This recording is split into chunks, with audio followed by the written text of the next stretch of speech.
On this edition of the Dimp Digital Podcast, Abs is joined by Logan and Hall as they give their personal picks for Game of the Year 2015. I remember completing that. I completed it after you. Yeah. But I remember texting you, and when I texted you, I think all I said was, that is probably a contender for one of the best games I've ever played. And they also kick off the Fantasy Gaming Draft. We're going to do our very first ever Fantasy Gaming Draft.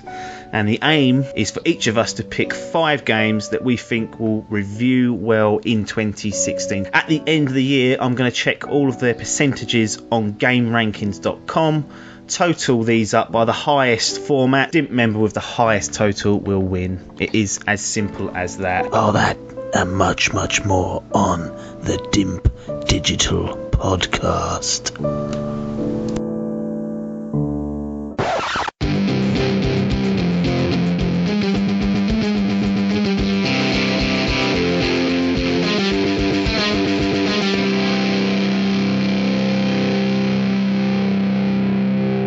Hello, Happy New Year and welcome to the Dimp Digital Podcast. This is our first episode of 2016 and we are on episode number 48. On this occasion you've got myself, Apps, Logan and Hall. Gents, how we doing? Hello. Cool. Yeah, doing all well, thanks mate. Excellent. One question I've got off the bat is I was away over the Christmas period this year abroad. Was there any phantom attacks, lizard squad attacks, any outages that you got wind of, or was it all a big smoke? Not as far as I'm aware. I was online for a little bit on Christmas Day. You sad bastard. Yeah, I went on for about 10 minutes and then realised I was far too hungover to play anything. So I instantly turned off. Yeah. But I didn't have any problems connecting, and that was sort of middle of the afternoon, Christmas afternoon. And I know that my brother's been playing a little bit here and there in the days gone past as well, and he hasn't had any problems as far as I'm aware. So seemingly, certainly Xbox-wise, it's been okay. Yeah, I've had no other reports, so maybe they didn't bother, or maybe they upgraded their infrastructure. Who knows? Yeah. We'll never know, but the threats didn't come in for that. This is our first episode of 2016, so I think it's time for us to take a good look back on 2015. We've got a few personal awards to give out later on, but I just wanted to gauge your thoughts on 2015 as a whole, because for me it was a very positive year, especially for my taste in gaming. 2015 had more than enough on offer for me. Had lots of big open world RPGs, some really good narrative driven games, and a splattering of indie gems which kept me occupied throughout. Hall, I wanted to start with you because you've been on this achievement hunting rampage this year. A ridiculous amount of progress has been made in that area, but glance at your top 3 and without revealing them, only one Xbox One game on there, which is your primary choice of platform, and that game there, again no spoilers here, isn't even kind of an Xbox One original title. Did the Xbox One not produce the goods that you were after, or has it been this achievement hunting addiction that's taken its toll on your enjoyment of the games? I think that is what has blown it for me, if I'm completely honest. What, the achievement hunting? Yeah. And Destiny, because... Yeah, I mean, I lost half a year to Destiny. That's just gone, written off. That was just written off immediately. I did play that way too much, but I know there's been like tons of good games that have come out this year. There was so much stuff that I was looking forward to, and I've hardly played any of it, which is absolutely pathetic, really. But, I mean, I don't want to sort of go through naming names of all these games, because I know we're going to come to it in the awards and bits and pieces. Yeah. But, I mean, my 3... I've said to both of you boys before we got started, I really struggled to think of like what my top 3 were, because I could name 3 games that I know are excellent, but I haven't played them, so I can't really put them in my top 3. No, exactly. And as a consequence, it was a bit of a struggle to come up with 3 that I could put down and kind of say, yeah, they were all right. So where have you been picking up your achievement points from? Your Predominantly your gamer score? From 3 games with gold. Right. Because there's 2 games coming out every month on Xbox One. Yeah. plus the ones on Xbox 360. So I've predominantly been doing that, and then I've kind of been going through and clearing out some of the ones on the old games and bits and pieces that I had. Yeah. So, plus there has been some games that I've played a lot this year, but I don't think they're amazing, but I've made an effort to grind them out and try and get to 1000G. So. Yeah. How many games do you think you 1000G'd like properly during this calendar year? Yeah.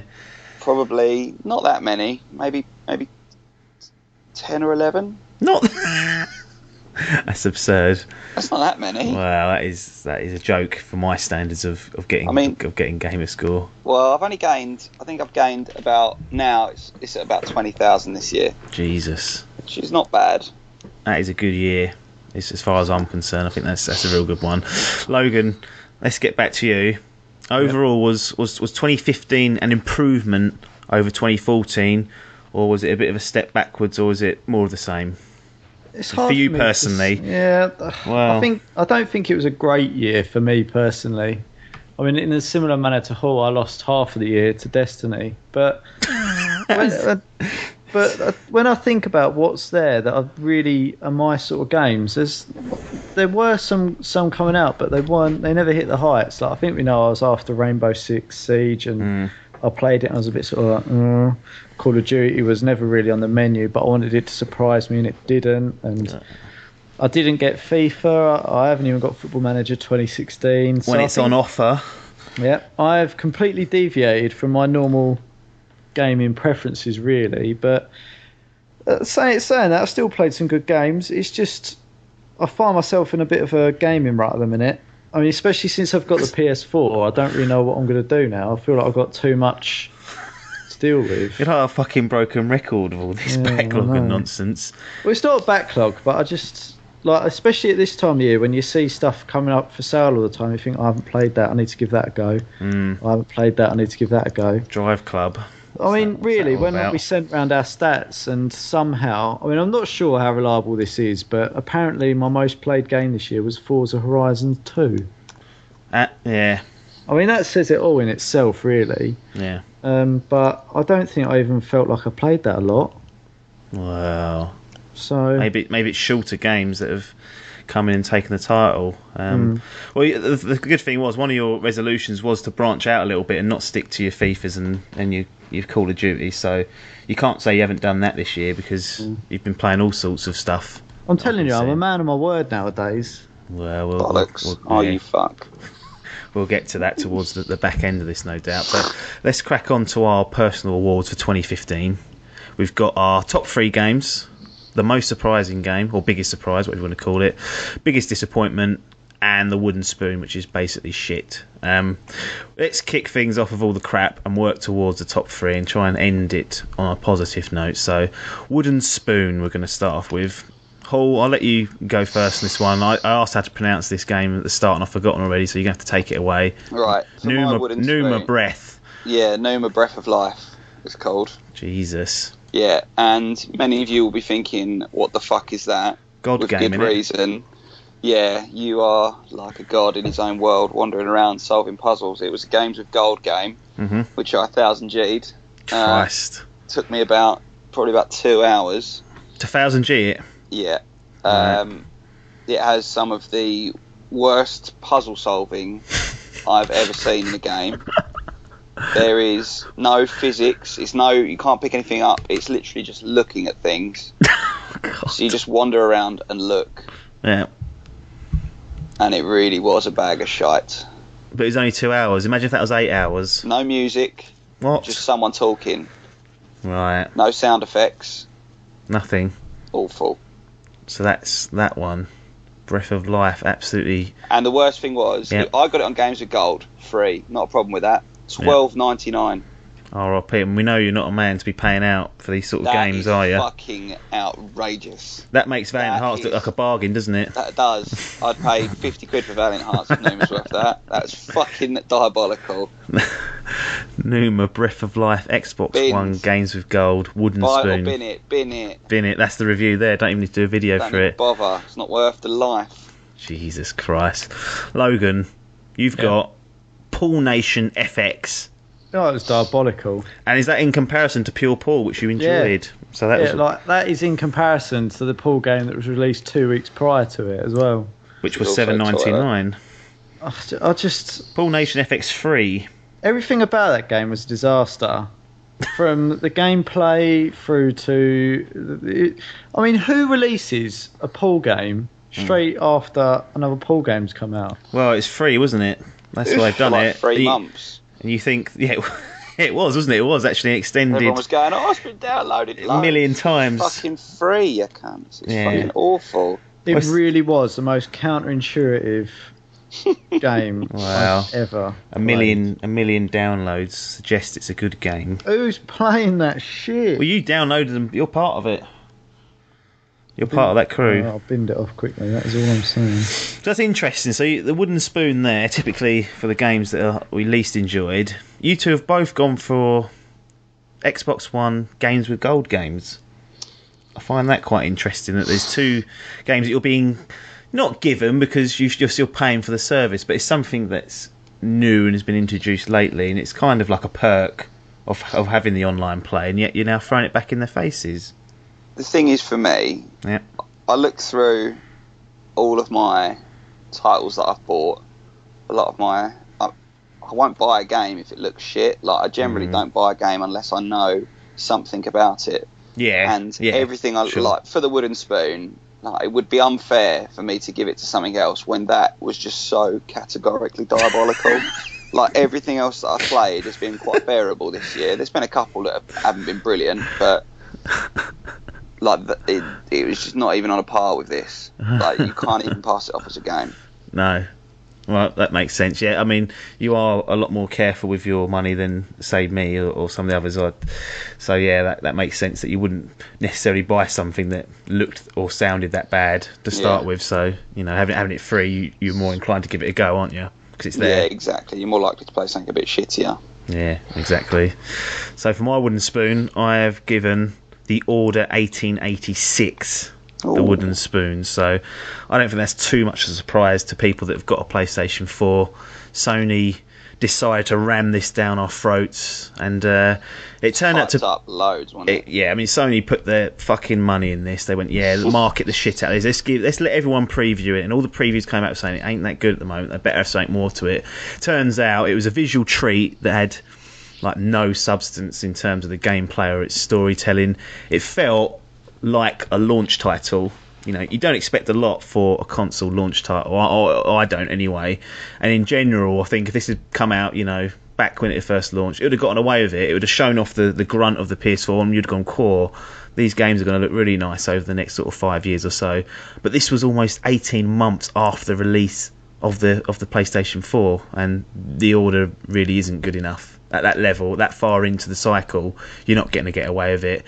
And I'm sorry to say this, because I know that, Logan, you've managed to acquire this as a Christmas present over the festive period, so yeah, that might put you off slightly, but I'm hoping you do go off and at least play it, because it's not a big investment of time, which is one of the advantages of it. It's only about 8 hours long if you're playing badly, so maybe once you give it a go, do you fancy doing a Let's Talk or something, just to see if you've got the same opinions? Yeah, we'll do, yeah.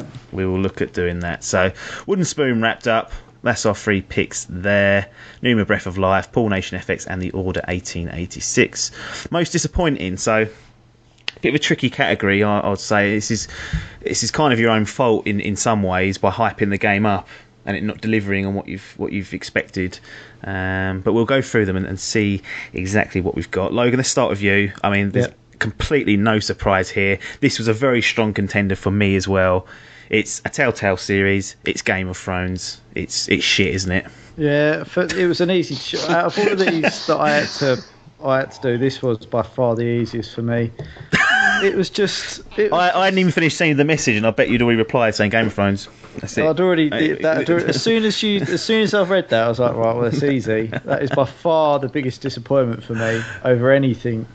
It could have. It's frustrating because that could have been my game of the year if they'd have done it right, easily. And is that because you got a connection with the TV show? You love the show, and it's just they go hand in hand. Love the story. I mean, it was made for it. It was absolutely made for Telltale, and they somehow got it and completely pissed it out the wall.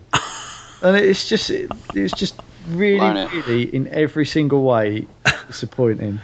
Yeah, it was. Yeah, I can't really do anything other than echo what you've said. It was a disappointment because the caliber that Telltale have got, they've got a good, decent track record, and this was by far their worst work since I've started playing them, since The Walking Dead Season 1, which is when I sort of jumped on board. I know they'd done stuff before, but that's kind of their coming out party, that game. And this is by far the worst. And it was attached to a property that I'm, also a big fan of. So it's a double whammy. And yeah, it was very close to making my most disappointing as well. So Logan goes for Game of Thrones. Hall, you've gone for Evolve.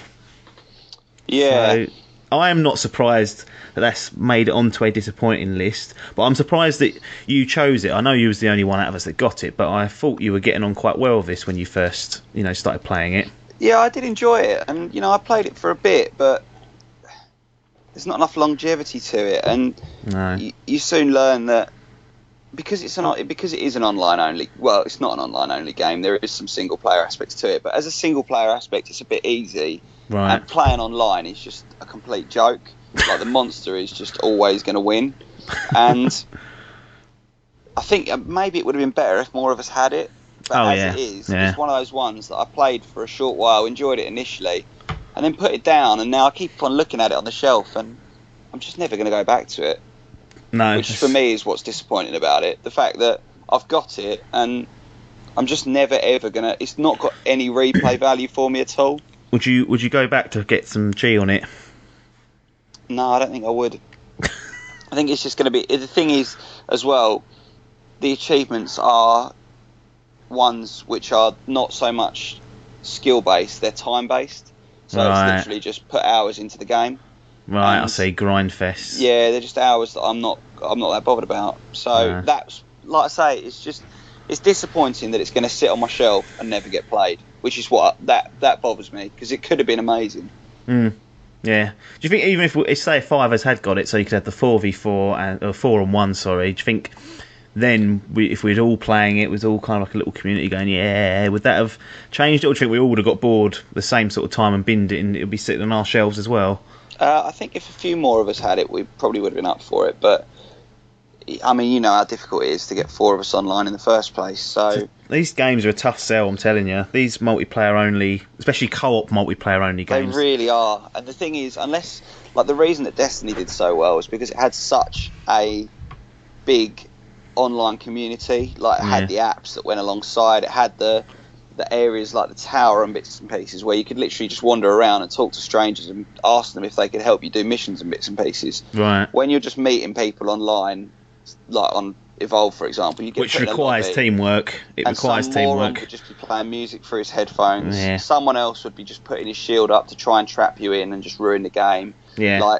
There'd always be some troll on there who would just spoil it for people who wanted to play it properly. Yeah. And I don't know, maybe that's because it had a slightly younger audience than other games have. But yeah, like you say, these online only games they have to be done really. They're really, really tough to do properly for me. Yeah. I mean, I'm thinking of it. I mean, just in my brain, I've not played it, but Rainbow Six Siege screams this to me as well. I can see that being a tough sell. Biff's ended up with it, and he's the only one who's got it, and I think he's struggling for motivation to play it because, it does require it requires a lot of teamwork, and if you've not got that spine of people around you, it's very tough to enjoy the game unless you get lucky with a lobby now and again. But that's not going to happen every time, and you can't just jump in and start playing the games. They require a certain element of tactical ability between you and your team members and some chemistry. So it's a tough sell, and I got a feeling these games need to offer more. They can't just rely solely on these modes. They need to have something that people can jump into without having to have a team behind them. Think of something outside the box, and then when your friends do get it, or when they do jump on, you play the teamwork based stuff. But if they're not on, you play something that's sort of single player driven or a bit more individual. It's a tough one. Absolutely, it's a tough one. Just before we get off your one, Hall, I just wanted to you put in an honourable mention for this, which was good of you. You put in Mario Party 10 as a most disappointing honourable mention, and I know you're a massive fan of Mario Party. I've played countless of them around your house on the N64 and other Nintendo consoles. So this was a bit of a surprise to see this one even get a mention. You've gone out your way to mention it. Yeah, it's. I haven't bought it, but I have played it quite a lot because a good friend's bought it and he plays it, and just in comparison to all the others, it's just nowhere near as good. Right. There's something about it that just doesn't feel quite as good as the original ones. It feels like Nintendo have just not bothered creatively to really contribute much to it, and it was just a bit of a disappointment is the key word. It's another one where maybe it's because I had really high expectations for it, but the finished result for it was in reality what felt like a relatively rushed, we need to get one out on the Wii U, when in reality I think like Nintendo Land and a couple of the other basic Wii U games were probably better party games, to be honest. Yeah. Which is disappointing. That's a fair enough comment. Mario Party 10, honourable mention for most disappointing. My most disappointing game. This might seem odd when I say it. This might seem odd because Metal Gear Solid 5: The Phantom Pain.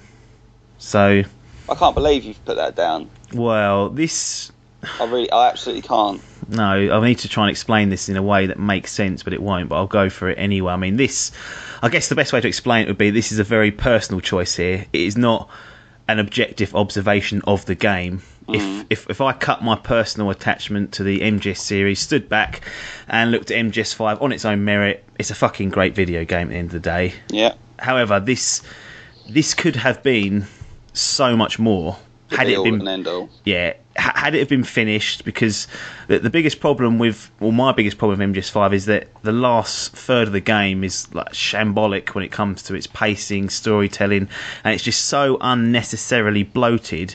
If it just ended after, say, chapter 1, and tied up a few loose ends after, then it's a great game. It's a super effort. If they actually spent the time and the investment to complete the game fully, i.e. have 3 chapters, which I think like it was designed for to start with, then it would have been a masterpiece, perhaps one of the best ever. But it's quite clear that they ran out of time or money or both and didn't complete.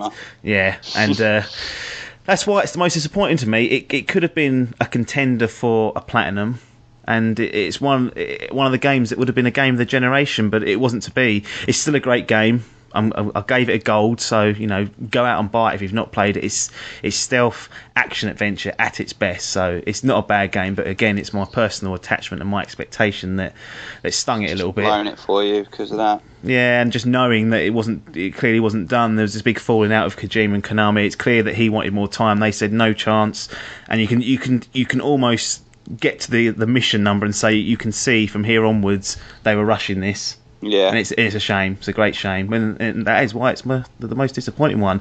But we're going to transition seamlessly into the biggest surprise, because the winner of that category for you, Hall, was Metal Gear Solid 5: The Phantom Pain.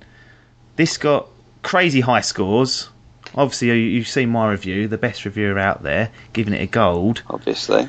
Where's the surprise in this? Was it just that you've not been that attached to the series before? Or? Very much so, yeah. I'm not a big Metal Gear Solid fan, never have been. But this game has brought me into the series, to be completely honest. I must admit I haven't played it anywhere near as much as I probably should have done, but the time that I have played it, I mean, it controls spectacularly. Superb. Having not known much of sort of Kojima's work in the past and the Metal Gear series, I know they've always come out and people always rave about them and hype about them, but I've never really got on board with it. And I mean, if they're anything like this, then I can absolutely understand why. It's such a good game. It plays so well. And what maybe I haven't hit the disappointing factor at the end with the storyline and everything, but I don't know. I guess I went in kind of thinking, oh, it'd be all right. I only bought it because there wasn't really much else out at the time. Yeah. And it's absolutely spectacularly. It's really, really good. It's such a good game. I can, as you said, definitely recommend people go out and buy it, or at least get the opportunity to play it if they haven't already. Yeah, in terms of gameplay, it's phenomenal. There's so much stuff that this game does that other games just don't even get a sniff at, and it does it so well. It truly is superb. And again, I think that perfectly kind of shows why I was disappointed being attached to the series and being invested in it personally in that way, and someone like you coming in completely fresh, enjoying it, and it surprising you. And that's the difference there, and that completely shows why we've got the polar opposites almost in the awards there. Logan, biggest surprise for you and me. I think this is actually the only shared award that we've got here. So Apps and Logan, biggest surprise of 2015, Tales from the Borderlands. Yeah, I mean, I think it had to be for me. Yeah. I remember completing that. I completed it after you. Yeah. But I remember texting you, and when I texted you, I think all I said was, "That is probably a contender for one of the best games I've ever played." Yeah, you did. And I didn't. I don't even mean that light-heartedly in the moment. Yeah. It was genuinely fantastic. Yeah. I mean, I'm not, as we know from what I generally play, I'm not big for the story or the caring for characters or anything like that. But this one really pulled me in, and the story in it is just phenomenal. I've never played a story that good and that engrossing. No. And it was just fantastic. Loved it. Didn't want it to end. No, I mean, it was a terrific return to form for Telltale Games. As we discussed, we're both pretty disgusted by Game of Thrones. And I think that, well, that's the only way I can think of it. He got up his nose. Yeah, and I think that made Tales from the Borderlands all the sweeter because expectations were probably tempered a bit. And it really was a home run for Telltale Games. In a genre where they've almost saturated it themselves with the amount of games they release, this one stood out and felt like a breath of fresh air.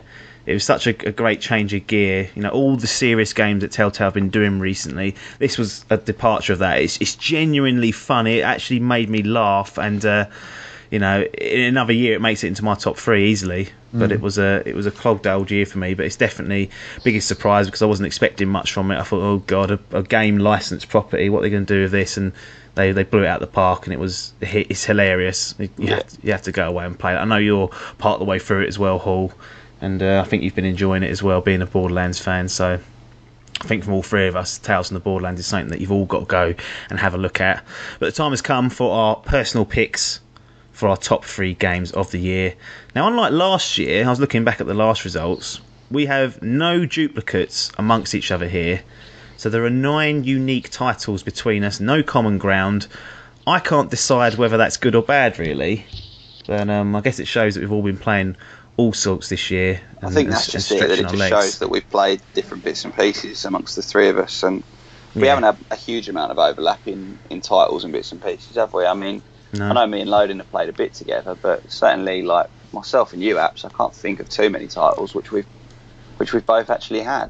No, Metal Gear, maybe. Yeah, that's probably the only single player one. The other ones are the ones that we've purposely made an effort for multiplayer. Yeah. To do. So let's start off with our third place. And Hall, as you were talking, we'll start off with you. Not really surprised with this one, but it's Splatoon for Hall in third place. Nintendo have a go at an online shooter, and they do it well, don't they? They've done a good job here. I've played it. It is a lot of fun. And a bit envious not to have a Wii U just because I can't play this. Yeah, they have done it well. You know, it's fun, it's silly, it's easy to pick up, play a couple of games and then put down. It's everything that Nintendo do well. It's pretty light-hearted. It's never going to sort of absolutely blow you away with being mind-numbing graphics or sort of having any huge USPs. But what it is Nintendo's answer to, I suppose, the Call of Duties on the console world and all of the first-person shooters that are out and about at the moment. They've kind of done their own take on it, and they've done it brilliantly. And it's just entertaining. It's just it's whereas I look at Evolve on the shelf and think no, I'll always look at Splatoon and think all right, I'll just play a couple of quick games of that. Yeah. So a lot of time for it. A lot of time for Splatoon. Yeah, and I think that game talks to all audiences as well. It'll talk to adults and it'll talk to children alike. Anyone could pick that up and have a good time on it. It's not overly complex, and it's nice and colourful. It's just nice and easy to play. It would be my sort of takeaway from the few games that I've had on it. It's just fun. Yeah, it's just good fun at the end of the day, and it's got a little single player campaign there for people. Yeah, just a little bit to keep you entertained. Yeah, exactly. So Hall, number 3, Splatoon. Logan. Yep. Number 3. Yep. Rocket League. Yep. Phenomenon. Yeah, it's a shame that I was toying with this one and where to put it, but I think it comes in at number 3. It's such a great game. It's so simple, really. Yeah. The mechanics of it are really simple. How's this not been done? Yeah, that's what I mean. You go, how's that? How have we not seen this? It doesn't look particularly amazing. It doesn't play particularly seamlessly. It's really odd, but it's such good fun to play, and I quite like the way that they sort of keep doing special events and keep mixing it up and everything. And even it's just in a similar way how Hall says, you can just pick it up and look at it and go, I'll play a few games of that. Happens all the time, and then we lose 3 hours. Yeah, and that's what I mean. You go, we'll do a couple of games of that puck one, or we'll do a couple of we'll do a doubles, and then all of a sudden, like as you say, 3 or 4 hours ago, and you go, oh, yeah, chuck that in. Yeah. There's no fallout happening tonight because it's too late. Yeah, but it's brilliant. I loved it, and long may it continue. Yeah, I mean, I like it. I mean, I didn't have to pay for it either. I got it free on PlayStation Plus, and I thought that's great. I think what a great title that is. But you actually went out and bought this, which I find makes this nomination even more impressive because you've actually had some monetary outlay on it. As I say, it's worth every penny. I've said that last week, I think, or the week before. Yeah. It's absolutely worth every penny of $15.99. Yeah, and I think I don't know when we're gonna put this down and stop playing it. It's the perfect time filler, and it can entertain you for hours if needs be. Yeah. So great job there, Rocket League, 3rd place on Logan's list. What for mine, apps? I've gone for Life is Strange.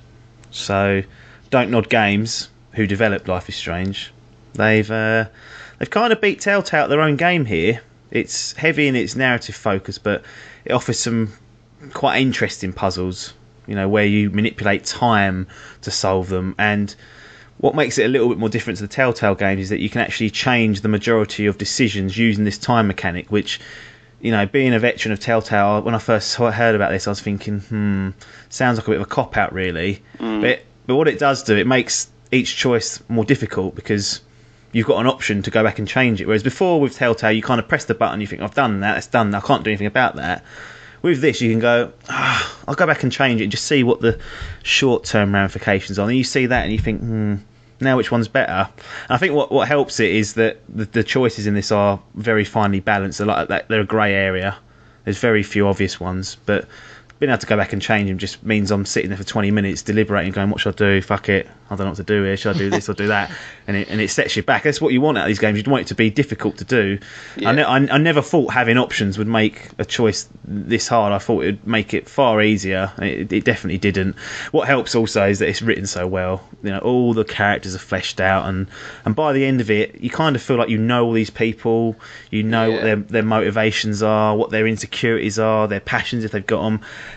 They feel as close to a real sort of person as I've experienced in the game before. And that's a credit to how well they're written and how well the world is put in. And it helps really, but it doesn't help because it's a supernatural type game because you can turn back time, but it all feels very relatable still. They don't over cheese this time mechanic and make it seem like it couldn't happen. Everyone is very grounded, and it's all people that you would have met in your lifetime and you can relate to, which I think is great. It's massive thumbs up for Life is Strange. That is my 3rd choice. So we've got Splatoon, Rocket League, and Life is Strange.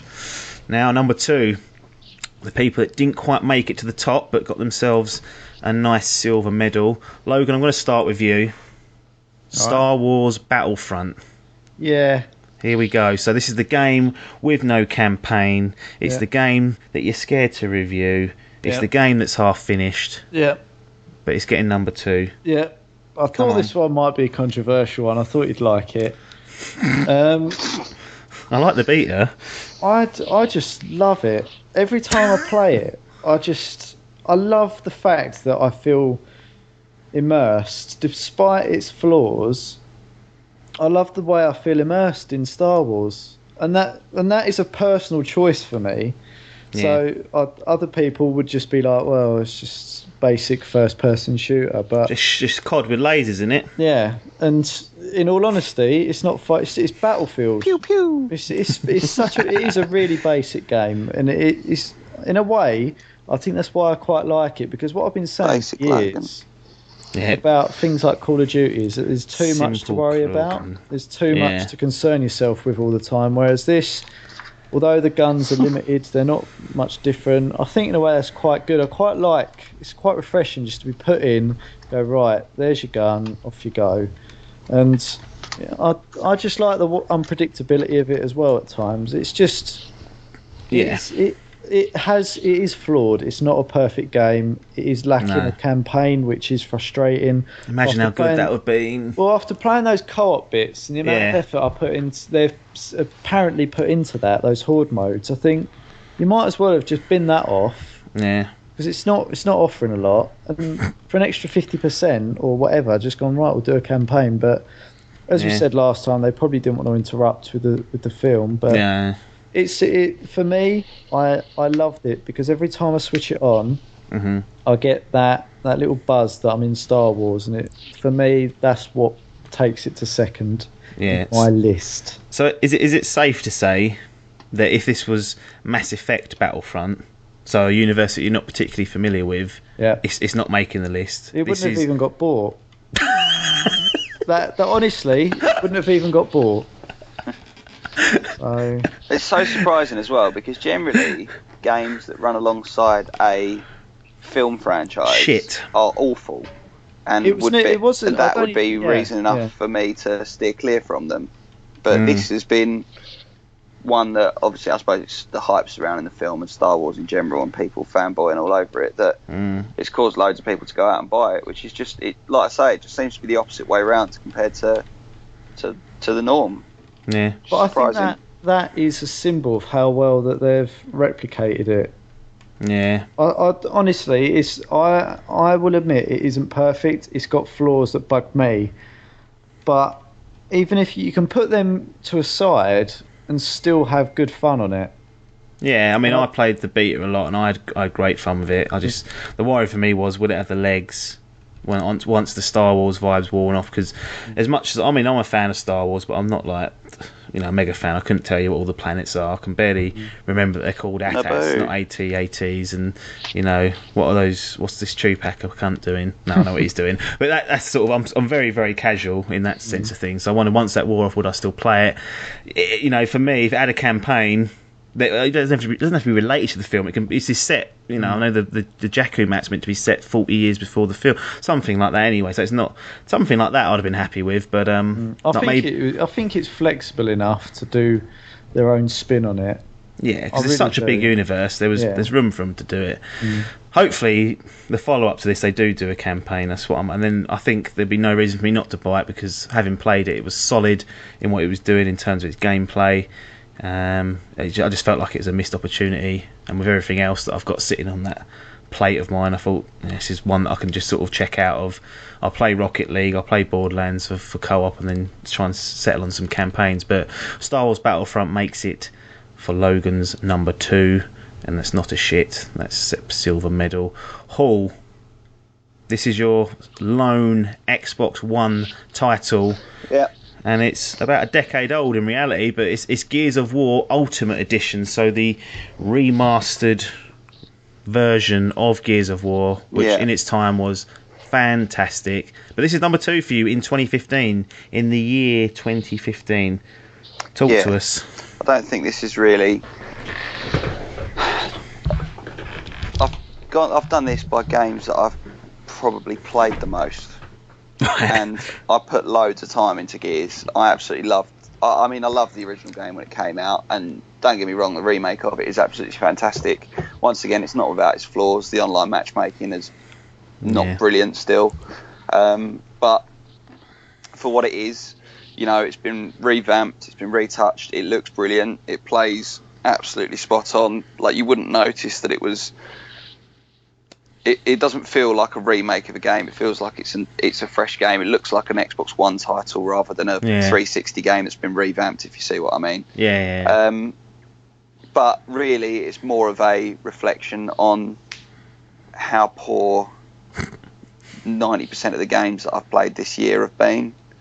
In that I don't think I struggled to think of many things that I thought were much better than this. Yeah. I mean, I'm angry at myself that I've got this on the list as the sole Xbox One title, because it is, as you said, it's a remake, and I don't like doing that. But for me, it's probably been one of the best things that Xbox has had to offer me this year.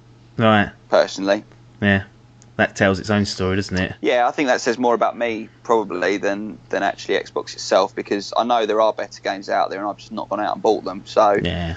But the thing is, I could have put 3 games down on this list that I knew were brilliant games that I haven't played, but I thought better to review the ones that I've put a bit of time into, and that's why this one's made the list, to be honest with you. That's fine. Logan, you went out and bought this as well. Mm-hmm. Are you surprised to see this as number 2 for Hall? Could you foresee this coming? Do you think it's worthy of getting on that slot? It could have got on my list. Right. It could have got on my list. I completely agree with everything he was saying. He who shall not be named. Yeah. He who shall not be named. I agree with it. It is fantastic. It doesn't feel outdated at all. It looks great, and the upping of the frames makes all the difference. I loved it. I played it a lot with Hall as well.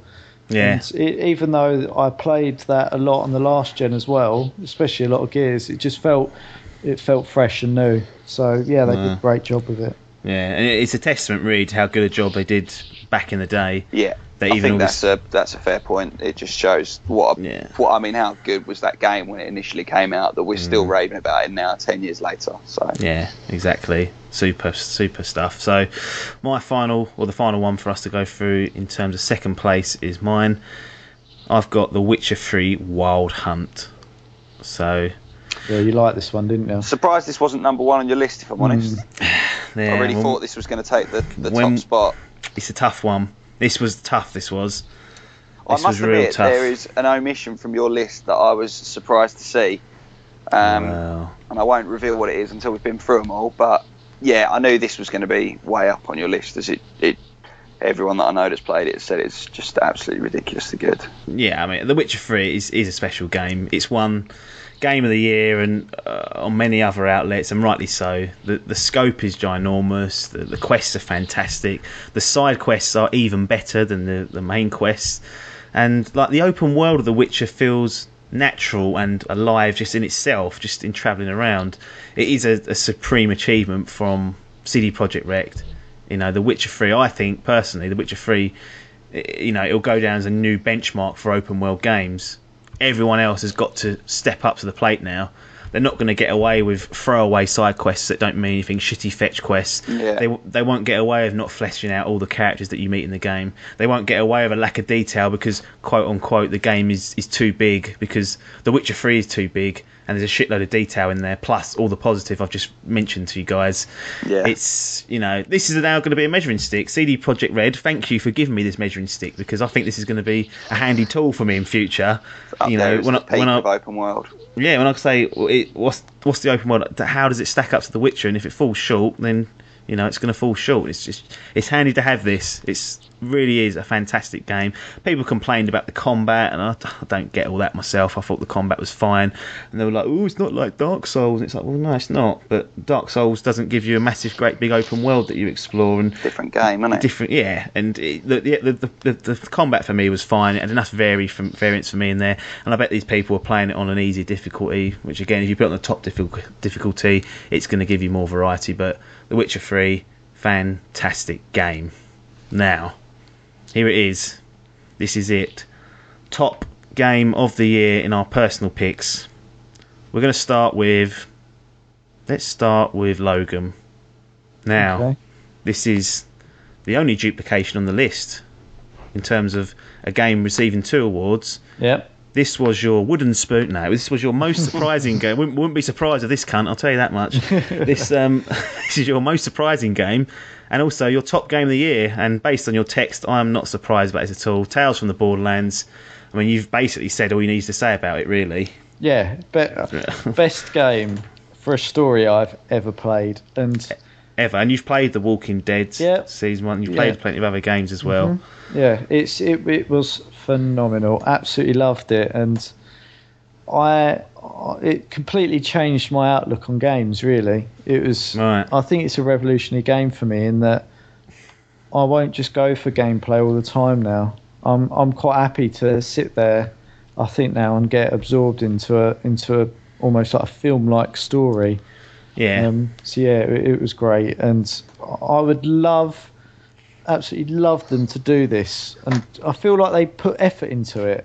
I feel like they wanted to do something with this. I don't know if it was just a match made in heaven between them and Gearbox, but it just worked, and it was a brilliant matchmake, and I really hope that whatever Telltale want to do next, and I think we know where they're going, that they get a similar partnership, and it is something as good. Is this? Yeah, I mean, like I said, another day it's making my top 3. Great game, and definitely a high point for Telltale games. Hall, this is your top game. The Legend of Zelda Majora's Mask 3D on Nintendo 3DS. Now, poor, isn't it? Really? Poor. Once again. Great game. Yeah, don't get me wrong. I mean, fucking absolutely incredible game. Like, such a good game, but it completely sums up my year in gaming again. It's another remake. And do you know what? If I'd have bought a PlayStation 4 this year, I almost certainly would have bought the Final Fantasy X, Final Fantasy X-2 HD remake. And 7? That probably would have taken the place of Splatoon. Right. So, I mean, that is pathetic for me. Don't get me wrong, Majora's Mask, if you get the opportunity, go out and buy it. Like, if you've got a 3DS or an N64 for that matter, go out. If you haven't played it, buy it and complete it, because it's up there as one of the greatest games ever made. But it's a remake. Yeah. Why are you not bringing out a new Legend of Zelda that I can fall in love with? That is something that's baffled me, because that's my Wii U console buy, that Legend of Zelda Wii U, and they haven't done it. And now I get the feeling it's going to be on the NX as well, which makes you think, shall I just skip the Wii U altogether if it's backwards compatible? Very questionable, but yeah, it was. Yeah. I mean, it's a great game, but as I said, I know this is going to anger people that are listening to the podcast. And probably I feel like they've gone back 15 years. And rightfully so. You know, I apologise for my 3 picks, but genuinely, I don't feel like I've played anything better than those 3 games this year. I mean, that is fine. That's I'm being honest about it. I'd rather do that than just scramble and just say games that I haven't played or bullshit and makes games that I have played sound better than they are.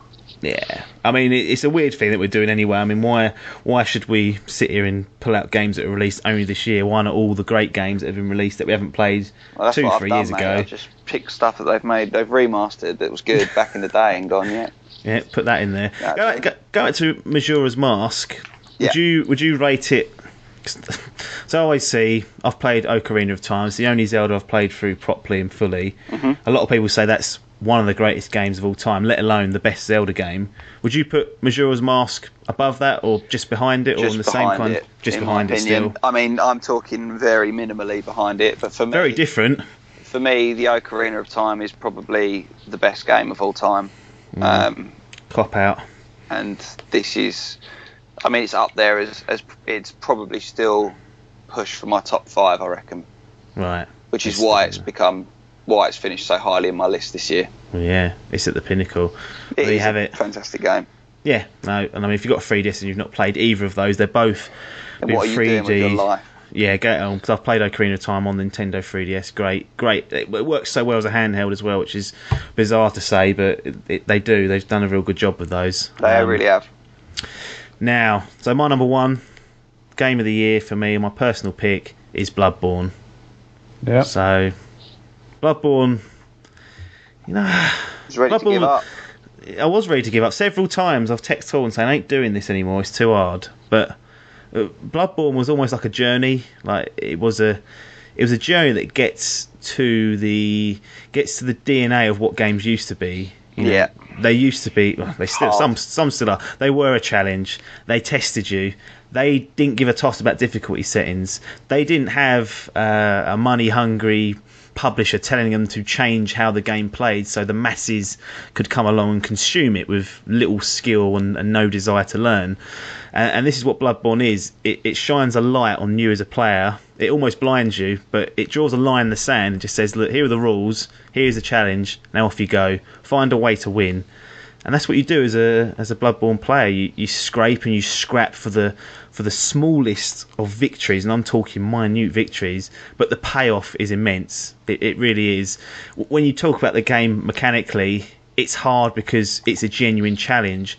It's not hard because they've made the mechanics shit and they're broken.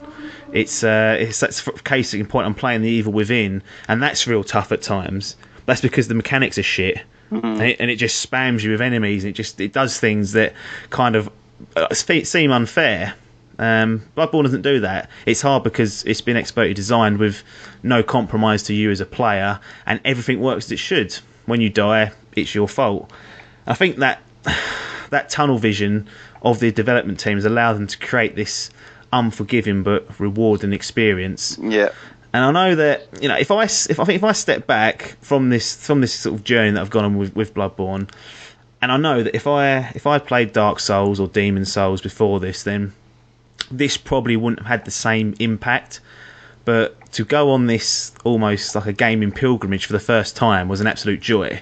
And that's what it feels like. It feels like it's completely blown me out the water. If I'd done it with Dark Souls 2 and then come to this, maybe it wouldn't have had the same impact, and maybe it wouldn't be number one. Maybe The Witcher would be number one. But because it was the first time through, you know, yeah, it gets it. Now, the question I've got here now is the question I've got in my mind is if Dark Souls 3, when that comes out next year, or this year rather, if that has the same kind of impact on me, then, and I feel the same way as I did after I finished Bloodborne, then I'm going to have to be looking at Platinums for this, because I can't put it down to just because it's a fresh experience. Yeah. It'll be because the game is just that damn good. But there we go. Difficult one. We'll see with Dark Souls 3 if that can produce the same level of joy and reward and feel the same in that way, and then, you know, I don't know what I'm going to do. Maybe it will be. But Legend of Zelda Majora's Mask 3D, Tales from the Borderlands and Bloodborne make out our top games of 2015. Let's actually, I wanted to just go to you, Hall. You said you had a game that I had missed out on my list, and I'm thinking you're thinking that I should have put Fallout, or you expect me to put Fallout 4 on there? I was expecting Fallout 4 on there, but then when I think about it, in terms of open world games, I think that a lot of people have said Fallout 4 is just not as good as The Witcher. No, it's not, and it feels very similar to Fallout 3. Yes, well, I mean, that was a given. You know, if it ain't broke, then don't fix it. I think has been the approach they've taken with Fallout. But yeah, I've played it a bit, and I've watched Nathan play it quite a lot over the Christmas period, and I can see why people are so in love with it.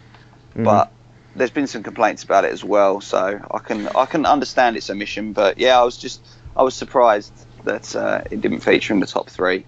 No, I mean, it just doesn't feel. I look at The Witcher and I look at Life is Strange, I look at Bloodborne, and I think these are 3 ambitious titles. Yeah, they've gone for it. And Fallout 3, one of my favourite games ever. I spent 73 hours in that game. I spent 50 hours in New Vegas, and maybe that's the fatigue. I wonder whether it's going to have 100 the same plus thing hours with Bloodborne now that you loved Fallout 3, absolutely blown away by it, and then Fallout 4 in comparison is, you know, falling a little bit short as being a bit too similar. Be interesting to see, like you say, about the impact that Dark Souls has on you in comparison to Bloodborne. Yeah, no, looking forward to that. We'll definitely see. Let's quickly round out the 2015 chit chat with some honourable mentions. Hall, I got 2 from you on the actual message that was sent round. I got Halo 5 and Rare Replay. Anything you'd like to add or say about those 2 particular titles, or anything else you want to add to the list? Full stop. Well, you know, Halo 5, I was critical of. There's things that I still don't like about it, but that said, we played it a lot. Yeah, it's shit. Yeah. There's bits that are wrong with it, but it feels more like a proper Halo game than I think certainly Halo Reach and Halo 4 did. So yeah, I enjoyed it. It wasn't quite good enough to crack the top 3. No. And Rare Replay, you know, it was more of the childhood factor. Just for the price that it is and the value that you get from it, it's just it's such a good collection for such a good price that it was worthy of a mention as well. Yeah, I can't disagree with that. That is definitely value for money. I've got Until Dawn on there as an honourable mention. I only got a bronze when I actually reviewed it, but you know, look back and it's not just that. I still think a bronze is a great score. I still would recommend people play it. It's just that it didn't have as much substance as a silver or a gold or anything like that. But what it was set out to do was to be sort of like a B grade slasher film.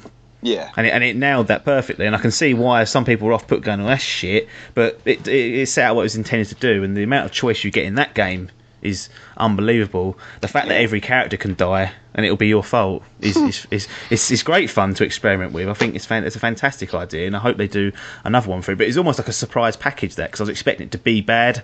Yeah, you know, it's a high budget, narrative driven game. I was thinking, no, this can't be any good, but it was. It's a great little game to play, and definitely worth picking up, especially in the January sales. Vanishing of Ethan Carter. That's another one that I've plonked on there. Kind of like what they call a walk-in simulator these days. That's the term that people like to put that in. But in terms of its story and its gameplay, this one offers a lot more than what plenty of others offer, and that was a great experience. There's a whole Let's Play series of me going through that, scrabbling with some bloody ghost down the mines for ages, shitting myself, so definitely worth watching for that. And Journey, I've put on there. That was obviously released on PS3 a few years back, but it come to PS4 finally this year, and that is a supreme game, Journey. The only reason that probably didn't make it into any other award was because it kind of is a remaster, and I didn't want to put it on there, but... Never Stopped Whole.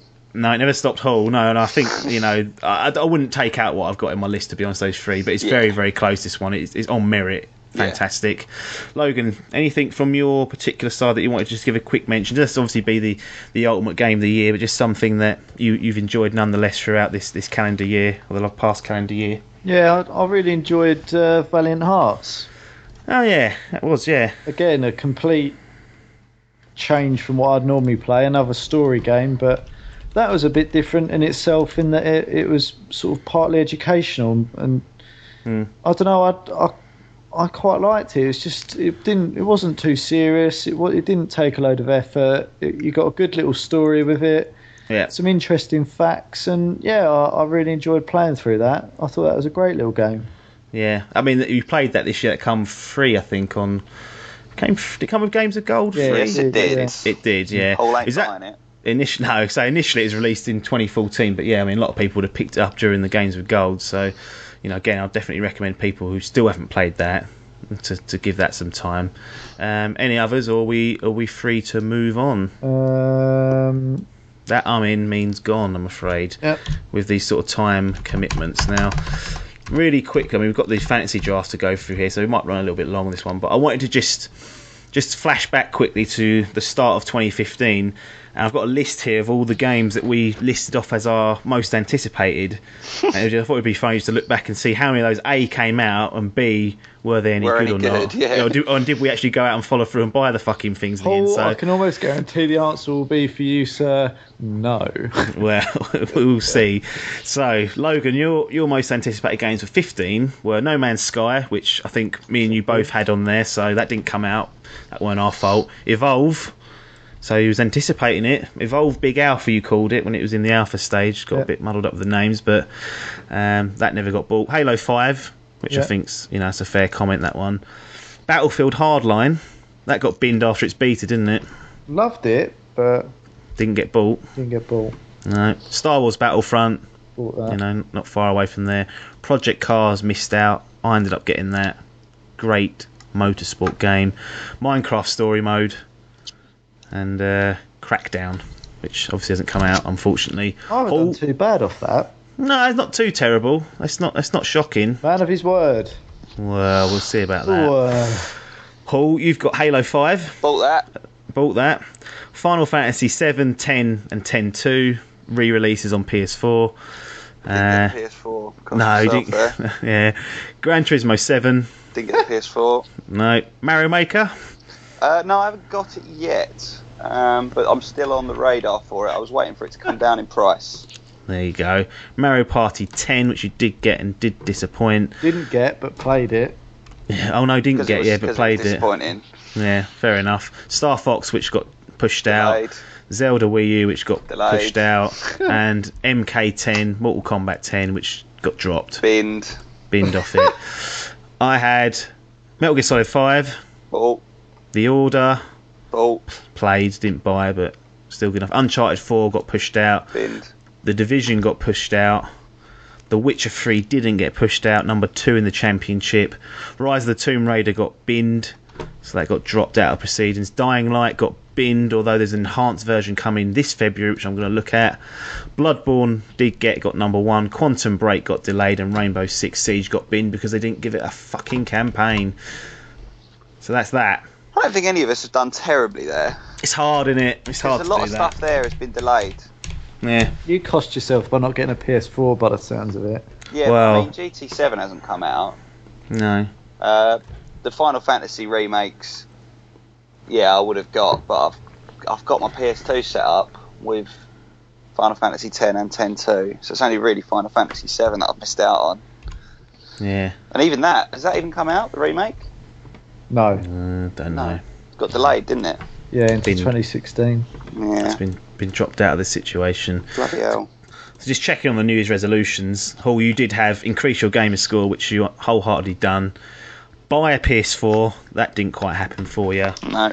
And then give the Wii U some more time. I don't know how you'll quantify that. I don't know. You're the only person that will know the answer to whether that was. I think it's fair to say that I've definitely played it more this year than I have last. Yeah. Probably still not quite as much as I would have wanted to, but I think that's because achievement whoring just became such a big part of my life. Yeah, exactly. Now, Logan, all you had really is quite vague as usual. You didn't want to commit yourself down to anything that could be conceived as getting wrong. Well, widen scope. So, Call of Duty, FIFA, Football Manager were the usuals. And play different types of games. I think, on the whole, you have done that. I think, considering for the past sort of 8 years or something, all I've done is my default games of FIFA, Call of Duty and Football Manager, and thus far, really this year, none of them have made it. No. Yeah, I think that's fair enough. Yeah, I think that's a good one. My resolution was no pre-ordering. No pre-ordering was done, although I'm not going to do that this year because I want Uncharted 4 regardless. And if it's £40 on Amazon, I might as well do that beforehand. Now, I've not actually got any New Year's resolutions that I want you to hold you to here in 2016 because I feel they're a bit restrictive, and what I've learned over the past year is that with gaming I think we should be unrestricted. We should be open to doing different things. I'm even considering back in some Kickstart stuff this year to just see what that journey's like, and just do what we want basically. So my New Year's resolution is to do what I want. Do whatever I like. I've got Logan-like one, that is. I've got about 4 games I've got that need to be played, which is unheard of for me. I normally only have one, so I'm trying a different tactic of having lots of games at once and giving them all a fair shout. But I'm not going to hold you to any New Year's resolutions that you do or do not want to do. We're not going to do them this year. Good. Do whatever you want, and then you won't be held accountable for anything. Now, let's come to the big event. This is the big event. The main event. Hasn't been teased. There's been no advertising for this, but we are going to do our very first ever fantasy gaming draft. And the aim of the game is for each of us to pick 5 games that we think will review well in 2016. So this year, we're going to pick 5 games. They will be part of our dream team, for lack of a better term. And they cannot be chosen by other Dimp members. So once one person's chose a game, that's it, it's off limits. At the end of the year, I'm going to check all of their percentages on GameRankings.com, total these up by the highest format. So if it's on, they split into formats for some reason. So if the PC version scores higher, you'll get that score into yours. The Dimp member with the highest total will win. It is as simple as that. Wins the prize.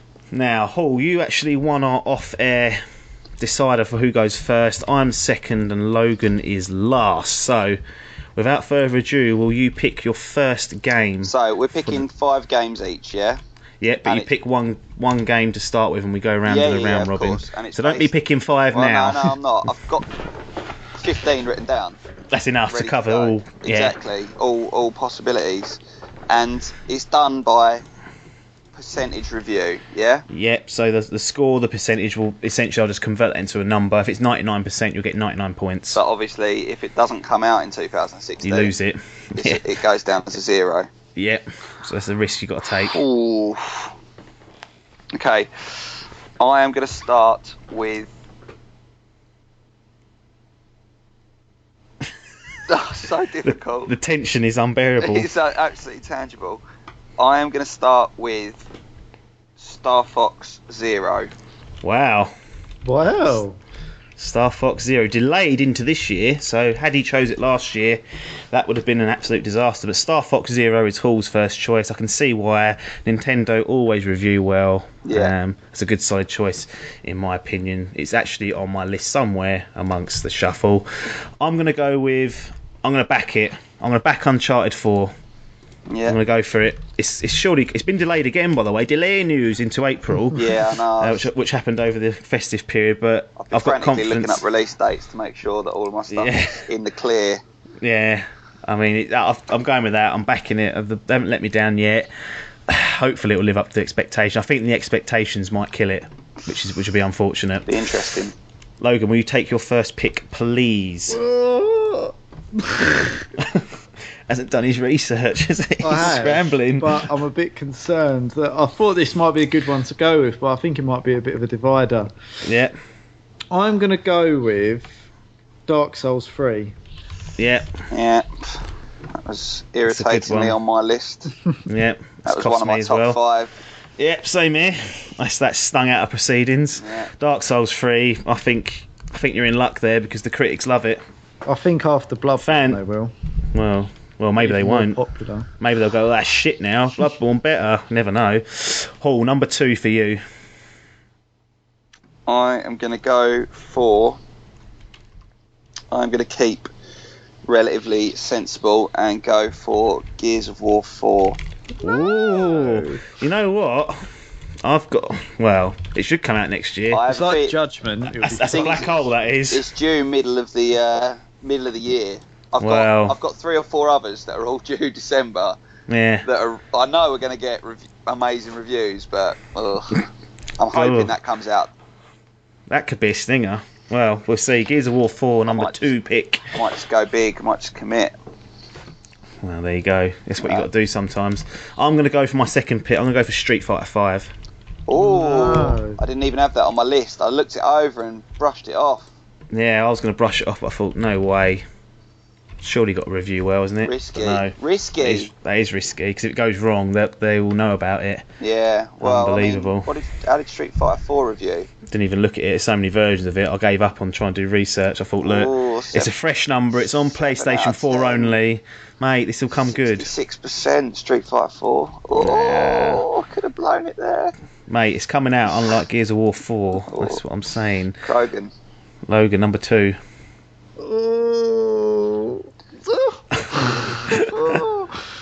I really want it. Risk. Go all out. The tension is. This one is literally palpable. A gamble. I'm going to go with The Last Guardian. That is a terrible selection. Is that? Mate, you've been waiting 9 years for that. That is a 0. That is a 0. Right. It will come out this year. That is beautiful. Wow. I like the passion. I like the belief that it's coming.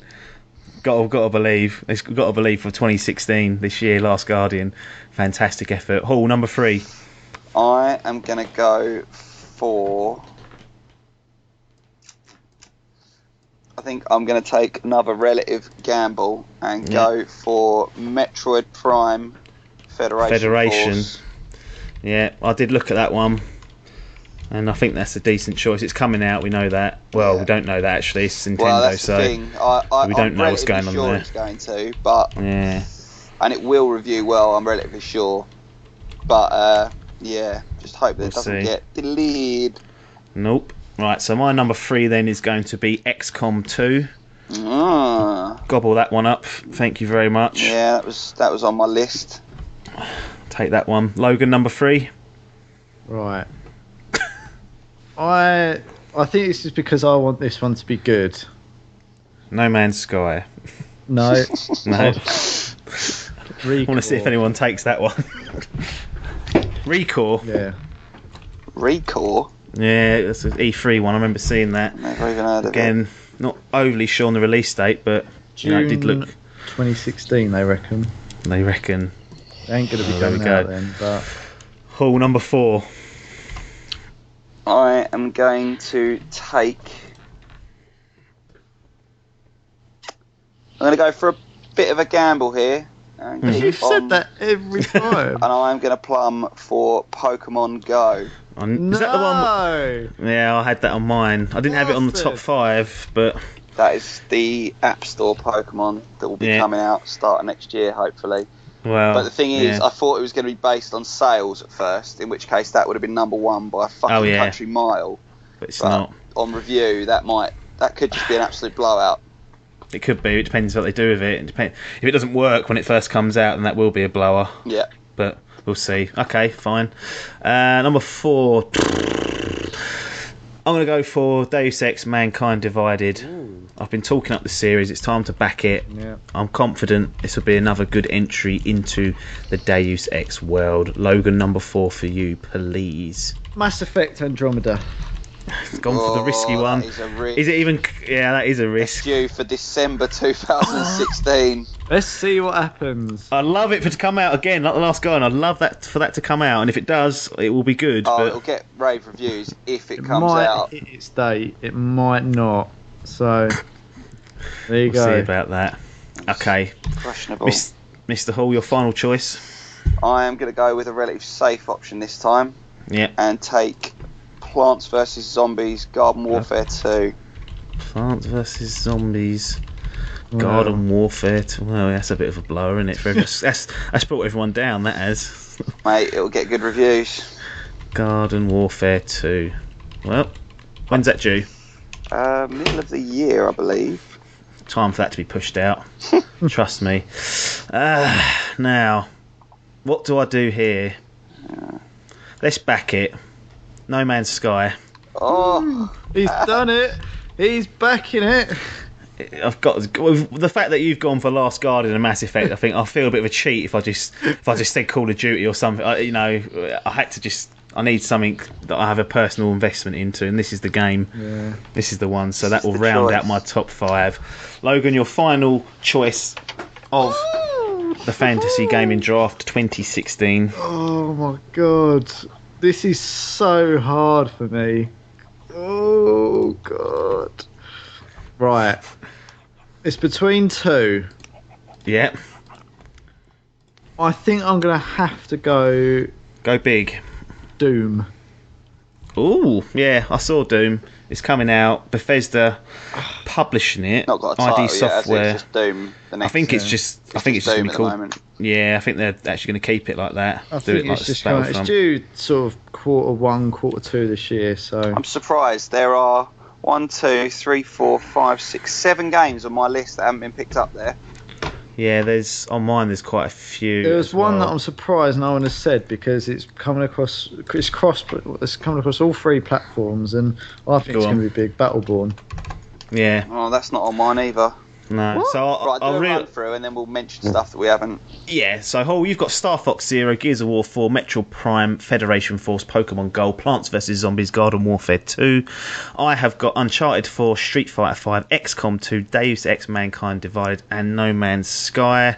And Logan, you've got Dark Souls 3, The Last Guardian, ReCore, Mass Effect Andromeda, and Doom. Now, Hall, what have you got on your list that didn't make it? If you just reel those off for us. So I've got Crackdown 3. Yep. Fable Legends.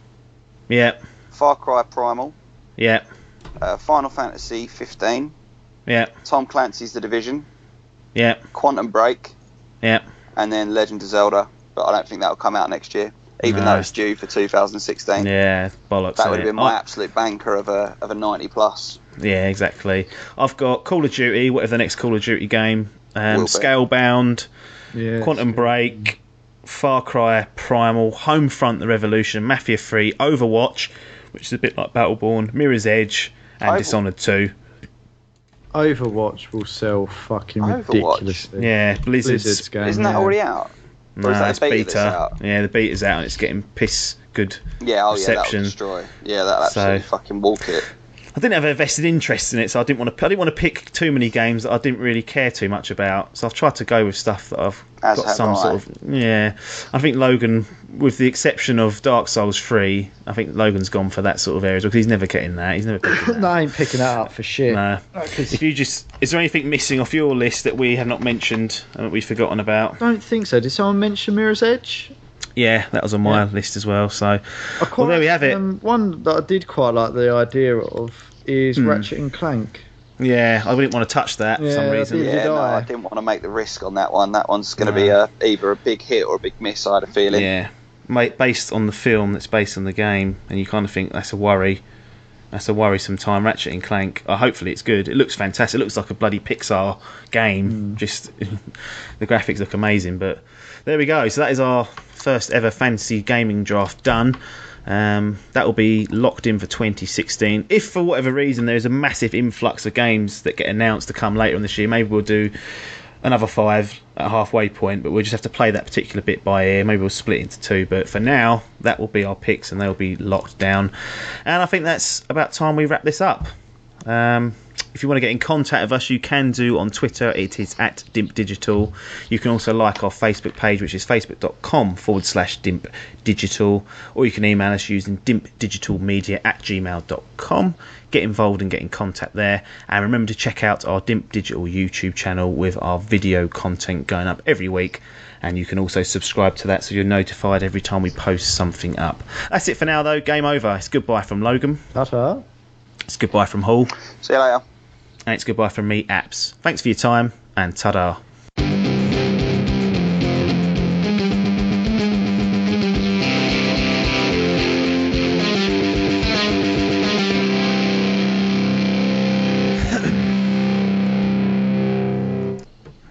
Alright, ready whenever you are. Krog? If I uninstall Citrix from my laptop, reinstall it... Right, fuck Citrix off for 1 hour. Because it'll still be there when you get back. It will not go anywhere, trust me. I don't like it when I've got these things outstanding that... Just shut the laptop. It's nothing to do with that. Just shut the case and then it's not even an issue, is it? Literally, it's the best thing about a laptop. You can just shut it and it's gone, whatever it is. Yeah.